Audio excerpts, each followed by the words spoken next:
Que Dieu est grand et exalté en puissance. Il est plus majestueux que tout. Les cieux racontent sa grandeur, et l'étendue manifeste sa merveilleuse création.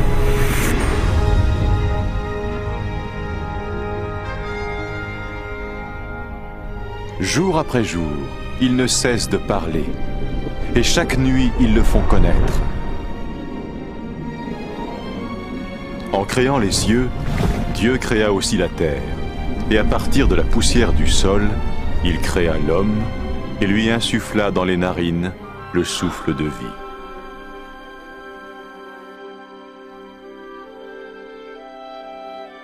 Le Dieu d'amour créa l'homme et la femme à sa ressemblance, pour qu'ils soient en relation avec lui. Ainsi, au commencement, il révérait et honorait Dieu, et il vivait en harmonie avec lui.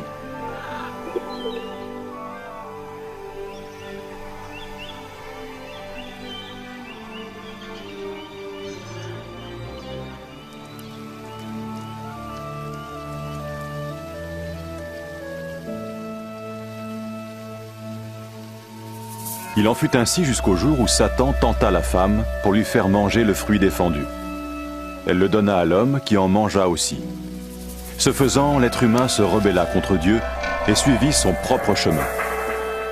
À cause de ce péché, l'être humain fut séparé de Dieu et jeté hors du jardin d'Éden.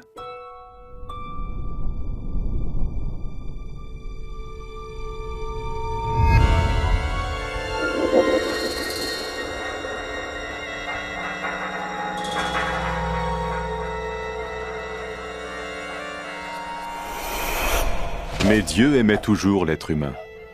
Il n'avait jamais souhaité être séparé de sa création. Cependant, comment Dieu pourrait-il être saint et source de toute justice s'il ne jugeait pas l'être humain à cause de son péché? Dans son livre saint, Dieu révèle son plan pour sauver le monde de son jugement. Abraham fut l'un des premiers à découvrir ce plan.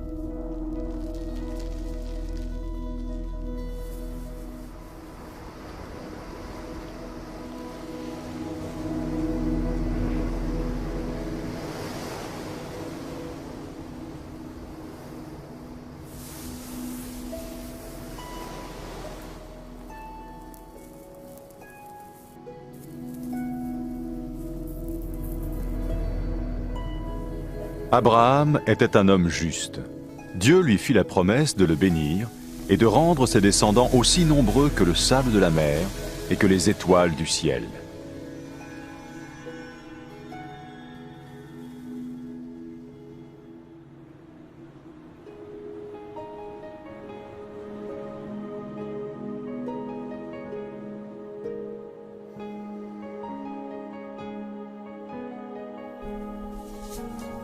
Pour mettre son obéissance à l'épreuve, Dieu dit à Abraham de sacrifier son fils en offrande pour lui.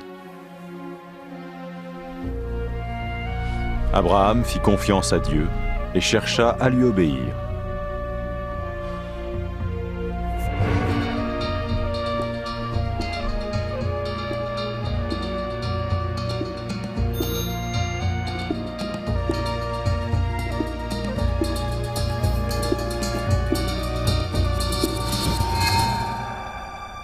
Alors qu'il levait le couteau pour tuer son fils, l'ange du Seigneur l'arrêta. Il vit qu'Abraham craignait Dieu et voulait lui obéir. Puis Abraham vit un bélier retenu par les cornes dans un buisson, et il le sacrifia à la place de son fils en offrande à Dieu. Par ce moyen, Dieu montra à Abraham qu'un agneau ou un animal similaire devait être tué pour couvrir pour un temps le péché, jusqu'à ce que Dieu pourvoie au sacrifice ultime qui paierait pour les péchés de l'humanité. De même que le péché avait séparé l'humanité de Dieu, ce sacrifice allait restaurer leur relation. Les Saintes Écritures parlent de celui qui allait venir pour être le sacrifice ultime pour les péchés du monde. Tout comme le bélier avait pris la place du fils d'Abraham, ainsi il allait prendre la place de l'homme pour que celui-ci puisse être pardonné. Certains parlent de cette personne comme du Messie, celui qui viendrait pour réconcilier une fois pour toutes le monde avec Dieu.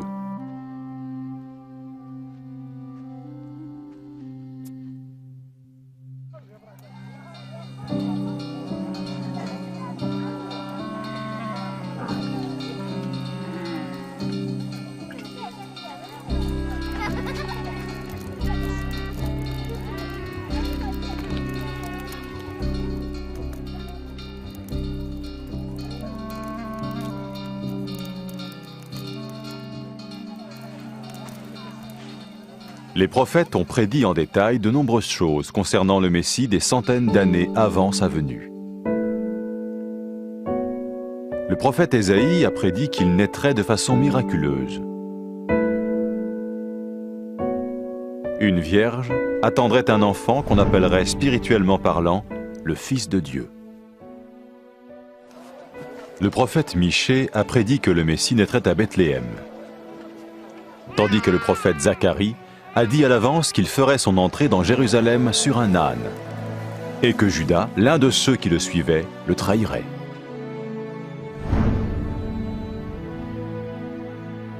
Ésaïe a prophétisé ce que le Messie ferait lors de sa venue. « L'Éternel m'a oint pour porter la bonne nouvelle aux malheureux, pour guérir les cœurs brisés, pour proclamer aux captifs la liberté et annoncer que le temps vient où l'Éternel va sauver son peuple. »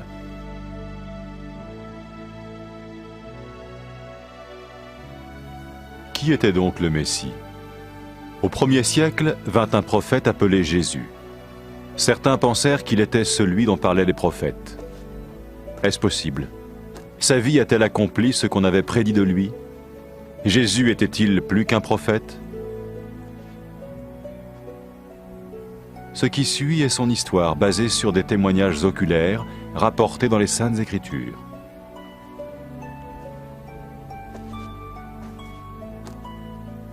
Un acteur joue le rôle de Jésus, et bien qu'aucun acteur ne soit digne d'un tel rôle, ce film a été tourné ainsi afin que nous puissions comprendre et bénéficier de la vie de Jésus.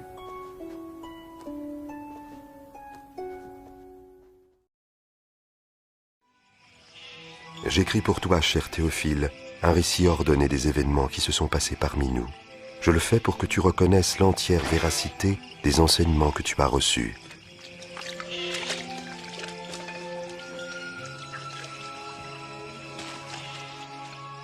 Au temps où César Auguste était empereur de Rome et Hérode le Grand, roi de Judée, Dieu envoya l'ange Gabriel dans une ville de Galilée, appelée Nazareth, chez une jeune fille vierge nommée Marie.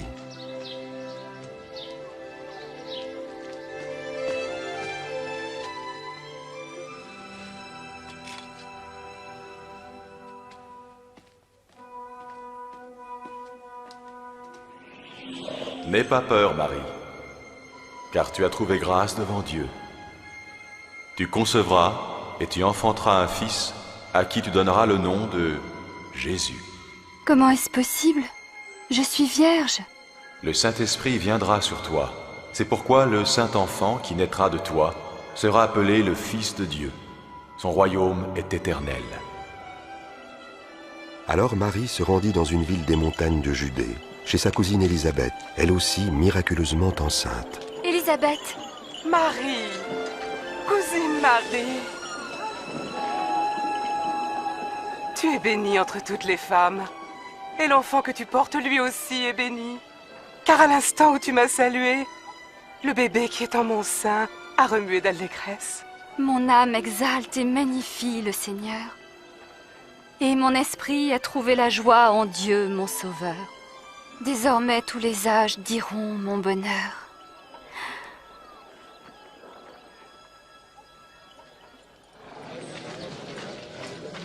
Sachez, hommes de Nazareth, que l'empereur César Auguste a décidé un recensement sur les territoires occupés de Galilée et de Judée. Tous doivent aller se faire inscrire, chacun dans sa ville natale.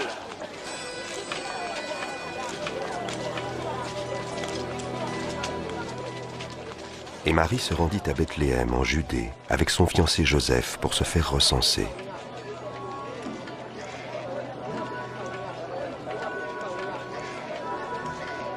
Mais il n'y avait pas de place pour eux à la maison des voyageurs, et ils durent se loger dans une humble étable.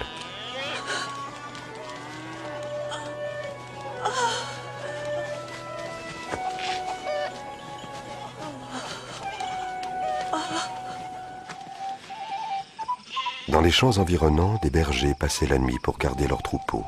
Soudain, un ange de Dieu leur apparut, et la gloire du Seigneur resplendit autour d'eux.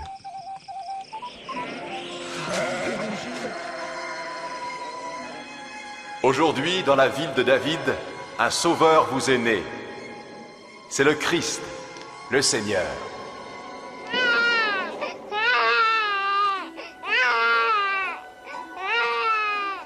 Les bergers allèrent vite voir le bébé qui était couché dans une mangeoire. Ils étaient les premiers à répandre l'Évangile, la bonne nouvelle du Sauveur né d'une vierge.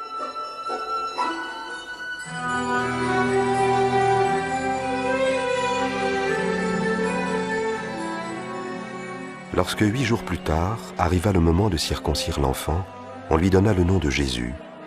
Puis Joseph et Marie l'amenèrent à Jérusalem pour le présenter au Seigneur.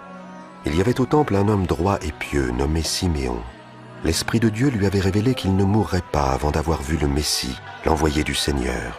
Maintenant, Seigneur, tu peux laisser ton serviteur mourir en paix. Tu as tenu ta promesse.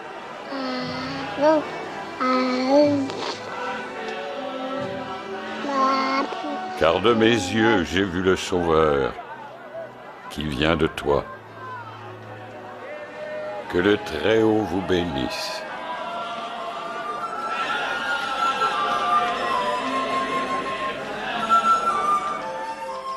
Après avoir accompli tout ce que la loi du Seigneur ordonnait, Marie et Joseph retournèrent en Galilée, à Nazareth, leur village. Lorsque Jésus eut 12 ans, Joseph et Marie l'emmenèrent à Jérusalem pour les fêtes de la Pâque. Mais quand ils repartirent, Jésus resta à Jérusalem, et ses parents ne s'en aperçurent pas tout de suite.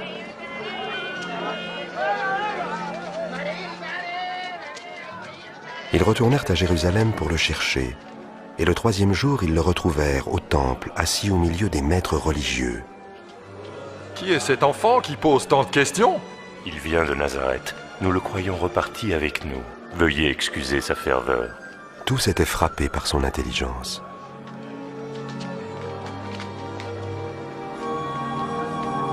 Mon enfant, pourquoi nous as-tu fait cela? Nous étions très inquiets en te cherchant partout, ton père et moi.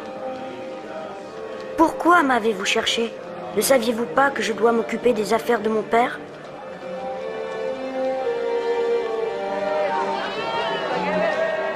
Jésus retourna avec eux à Nazareth. Il grandissait et se fortifiait en sagesse, et la faveur de Dieu et des hommes était avec lui.